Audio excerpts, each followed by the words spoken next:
नमस्कार मंडळी, मी प्रिया. स्वागत आहे तुमचं प्रियाज किचन मराठीमध्ये.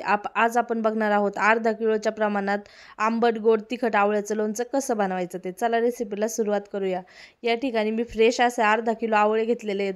त्याला अर्धा पाऊण तास पाण्यामध्ये असंच भिजत सोडायचं, जेणेकरून आवळ्याचा थोडा तुरटपणा कमी होतो.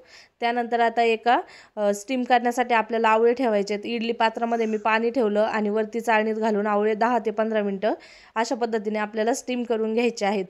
आता हे बघा 10-15 मिनिटाच्या नंतर आपले आवळे छान स्टीम झालेले आहेत आणि त्याची पाकळी पण वेगवेगळी व्हायला लागलेली आहे. आता आपण काय करायचं, हे आवळे बाजूला काढून थंड होण्यासाठी ठेवून देऊया. तोपर्यंत आता आपण याच्यासाठी घरगुती मसाला बनवून घेऊया. त्यासाठी मी एका पॅनमध्ये घेतलेला आहे 2 चमचे बडीशेप, 1 चमचा जिरे, 1 चमचा धने, अर्धा चमचा काळे तीळ आणि अर्धा चमचा मेथी दाणे. आता हे अर्धा किलो लोणच्यासाठी एकदम योग्य प्रमाण आहे. तुम्हाला जास्त जर लोणचं बनवायचं असेल तर तुम्ही याच्या डबल प्रमाणात घेऊ शकता. आता मसाले या ठिकाणी एकदम करपवायचे नाही, हळू एकदम मंद गॅसवरती हलवत हलवत आपल्याला ते छान असे एकदम खरपूस भाजून घ्यायचे आहेत. रंग बदलायचा नाही. मसाले भाजून तयार आहेत, त्याला थंड करून त्याची पावडर तयार करून घेऊ. हे बघा या ठिकाणी इकडं आवळे सुद्धा थंड होऊन तयार झालेले आहेत. आता त्याच्या फोडी सहजच वेगळ्या होत आहेत. आता आपण काय करायचं, त्यातल्या बिया बाजूला काढून घ्यायच्या आणि आवळ्याच्या फोडी वेगळ्या करून घ्यायच्या. आता ह्या साऱ्या फोडी एका ताटात काढून घेऊया. आता तोपर्यंत आपल्याला मी प्रमाण सांगते. आता अर्धा किलो आवळ्यासाठी मी या ठिकाणी 250 ते 300 ग्राम गूळ वापरलेला आहे. तुम्हाला जर त्याच प्रमाणात साखर वापरायची असेल तर वापरू शकता. हे बघा या ठिकाणी आपला मसाला एकदम असा तयार झालेला आहे. जास्त पावडर करू नका किंवा जास्त जाडही ठेवू नका. आता एका पॅनमध्ये मी 4 चमचे तेल घेतलेलं आहे.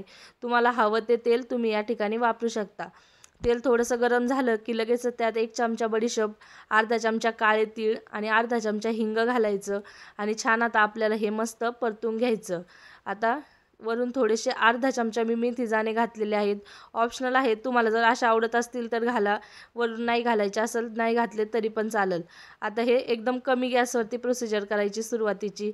आता तेलात मसाले परतून झाले, लगेचच आपल्याला त्यामध्ये आवळे टाकून घ्यायचे आणि आवळेही आपल्याला याच्याबरोबर 2 मिनटं छान परतून घ्यायचे. आवळे परतत 2 मिनटं झालेले आहे. आता टाकू 1 चमचा लाल तिखट, अर्धा चमचा गरम मसाला, अर्धा चमचा काळी मिरी पूड, अर्धा चमचा घातलेला आहे मी या ठिकाणी काळं मीठ आणि अर्धा चमचा घातलेला आहे साधं मीठ.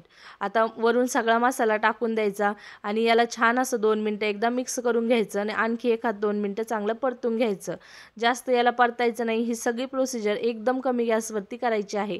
आता यानंतर लगेचच आपण यामध्ये गूळ टाकून घेऊया. तुम्ही तुमच्या आवडीनुसार गुळाचं प्रमाण थोडंसं कमी किंवा जास्तही करू शकता. आता या ठिकाणी 250 ते 300 ग्राम एवढ्या आवळ्यांसाठी प्रमाण एकदम योग्य आहे.